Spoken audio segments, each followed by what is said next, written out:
Mayambu Kurumjari. Hello everyone. A very good Saturday to all of you. Today is my it's a khichdi book of our Patukuchi Santi Seva Samitis Sri Sri Shiv Sani Hanuman Mandir's khichdi preparation is a very unique Manipuri style of khichdi preparation. Nasigi khichdi ase ekhoge Patukuchi Santi Seva Samiti Sri Sri Shiv Sani Hanuman Mandir gi khichdi gi bhogni. अखोई every Saturday अना हाजबता every Saturday अखोई खिचड़ी कच्चई every Tuesday अखोई खिचड़ी कटली असुमना अखोई Cheng हवाई चांग मानना चामे असोमदा थांजनीना थांजगी लाई हैबदी शनि देवता माना पामनीना अखोगी मुख हवाई सिदा खजिक्तंग सगोलवाई खजिक्तंग हापचले प्रेशर कुकर दा ओइना हौजगनी प्रेशर कुकर से सुमाय तौना साहल्ले अदुगा खजिक्तंग समना आइबदी अहोबदैना थाव जैरगनी असिदा आइदि प्रेशर कुकर सिदा अदुना थाव एज पर द रिक्वायरमेंट मथौ ताबो मतुंगना थाव हापसिनजरे थोड़ा ज़्यादा चाहिए तेल एवं करेंगे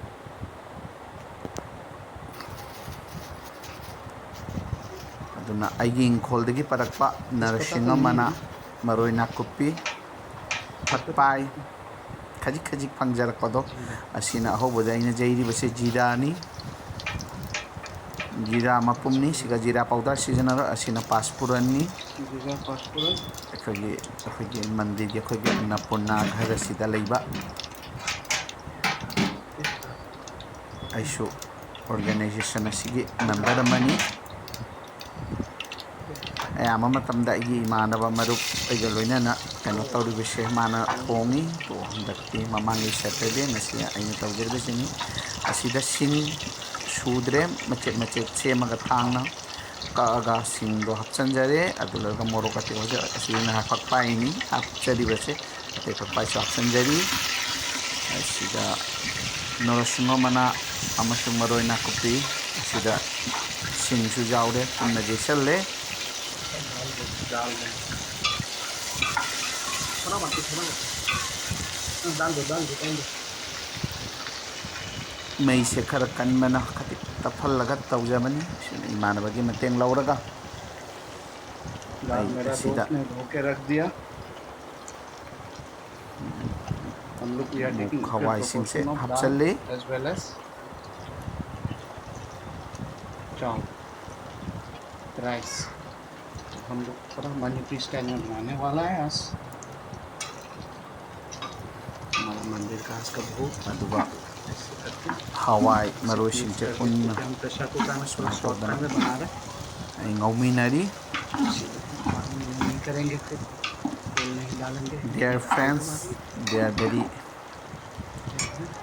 respected viewers. This is a very unique style of khichdi preparation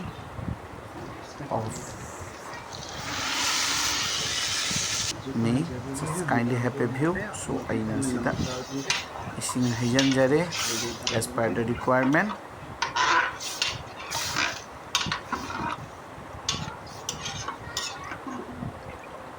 असिदा हुजी पावई ने घी हपचदरी शॉर्ट टाइम में बना रहे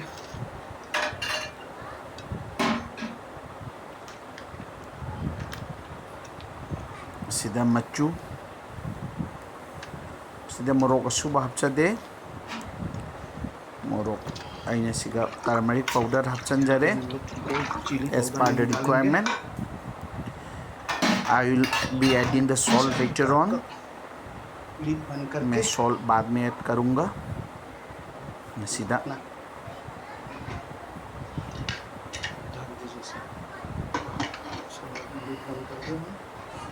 अखोगी मंदिर असिदा असमीस मैतई बेंगोली आधा सीटी मारवाड़ी थोड़ा पहले निकाल देंगे बिहारी ने चिंबा थोड़ा मट्टी दाल भी दिया हुआ है मयाम सिंह लाई खुलम्बा लाई चावल धो के रखा है यहाँ पे हौजिक प्रेशर कुकर की सिटी अमा काम नाइजगनी प्रेशर कुकर की सिटी अमा कामगा इधर में आई लौथोकचरगनी सिदा येंगो अइना मरोय क्या किया नाकुपी है यहाँ पे एक चावल को फकपाई खरा हपचनजरे चेंग चामना थमीबे चेंग अरे असिदा खोल देंगे चावल को थोड़ा घी डाल दीजिए घी से क्योंकि बाद में घी नहीं देंगे अदुगा असिदा चेंग असिदा यह चावल में घी थोड़ा पकाइए घी गा चेंग गा फजना तोसनगनी चावल में हम घी डाल देंगे एक घी असिने यह की एक घी है खजितंग यूनिको स्टाइल इधर में मिक्स कर दिया मैतेगी खिचड़ी खुटोंग हो गया तो आप एक खजितंग करिए अयाम्बना चावल को दिखाइए यामना कुछ टाइट नहीं है बसे असेगी खजितंग वालनगनी चावल इना को धुआ हुआ है खिचड़ी से मिक्स कर दिया कोई मैतेगी फरा फरा ओइना होंबा अदुदी नतबदा अदुगी मोंगदा ओके अदु खिचड़ी से इंगमा मतमददी अदुमाइनो सु मोइखिगनी बना रहा है हम लोग असिदा हवाईगा ये है चेंग पक्का की प्रोपोर्शन चप माने ये है जो है जन्म का माना रोना का माना हम थोड़ा मिक्स कर दे हवाई नबु खजितंग हेनबगुम तौरी नसी खिचड़ी से चेंग दगी अइना सिजनरिबा हवाई असी मुख हवाईनी असिदा अदु अभी थांगजगी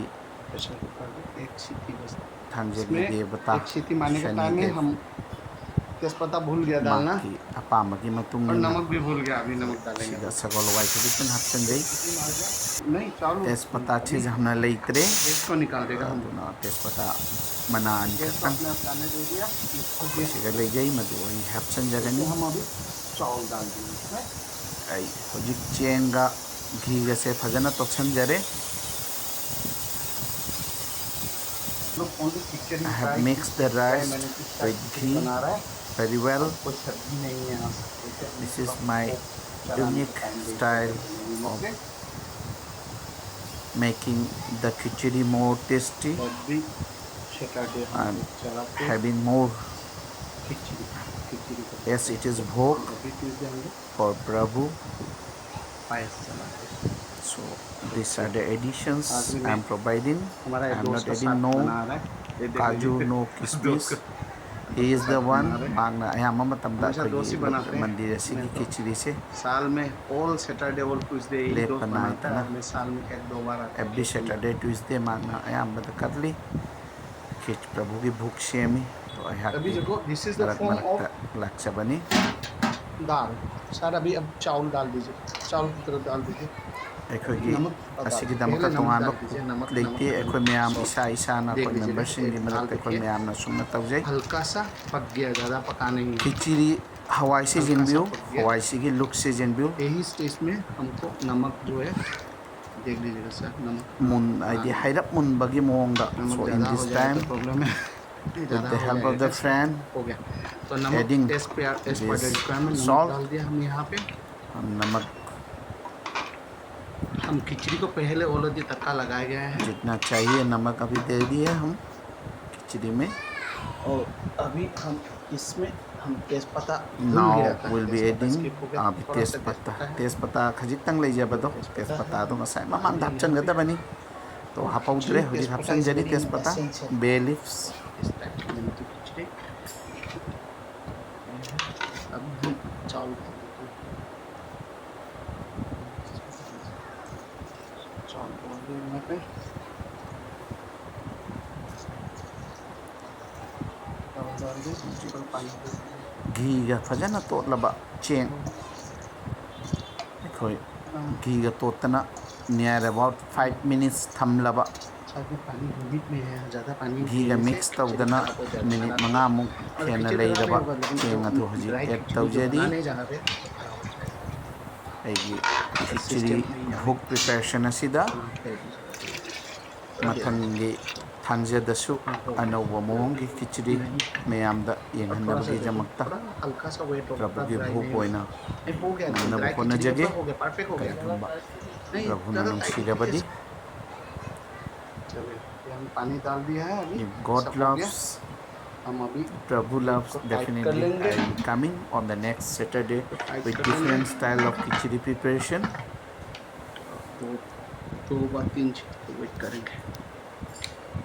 today's my khichdi is खिचड़ी बन Manipuri जाएगा अभी styles अभी इससे होगा खिचड़ी with a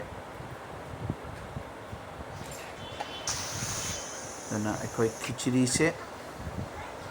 maki city ani ahum ngaiba pola ko pawda ani ahum adu loraga thangja jaragani aduga matom ta magge se chatpa matapigani adu loraga akhoi gi lai gi book semnabagi damasta akhoi ready tawragani city ani ahum kamlaga ai gas se muthaklaga thamjaragani aduga hoji oye si the khichdi mathakta ising khatang leiba sidi agi phajana pochal bai matung da ma kwel oi khragani so the khichdi the bhog ke mawong da jamna mayam singna थोड़ा सा घी डाल so jamna pamna bagi mawong da oide jamna nungsiba fragrance jamna nungsiba manam sing thoklakle सूखा ही है lagi bhog ki oina और हवा लगेगा ना हाँ हवा akhoi si baltin asida asida ina ki khitang et tawri aloi badar haji ai imana basigi mateng lauraga baltin sida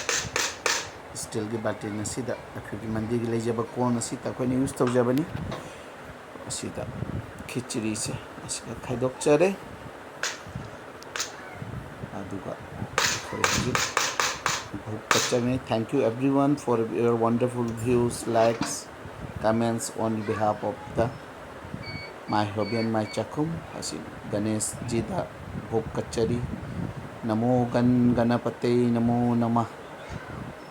Mahadev सुकच्चरी ओम त्र्यंबकम यजामहे सुगंधिम पुष्टिवर्धनम उर्वारुकमिव बंधनमित्युमुक्षमामृत नंदी बबाद महादेव की पुनमक्ति की अचानब माँ की मना प्रभु बजरंगबली हनुमान जी दा पंचमुखी हनुमान नि लेरिबसे मयाम दा उच्चरिबसे माँ के अलोब दुहादी सुमना पवन तनय संकट हरन मंगल मूर्ति रूप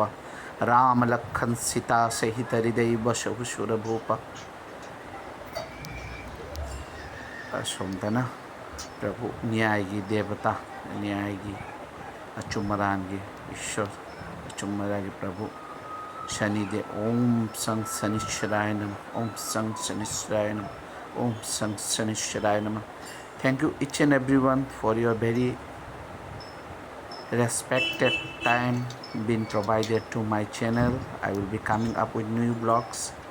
Mayam punamaksu apaboyo jaipaboyo mayam punamaksu mamagi thabak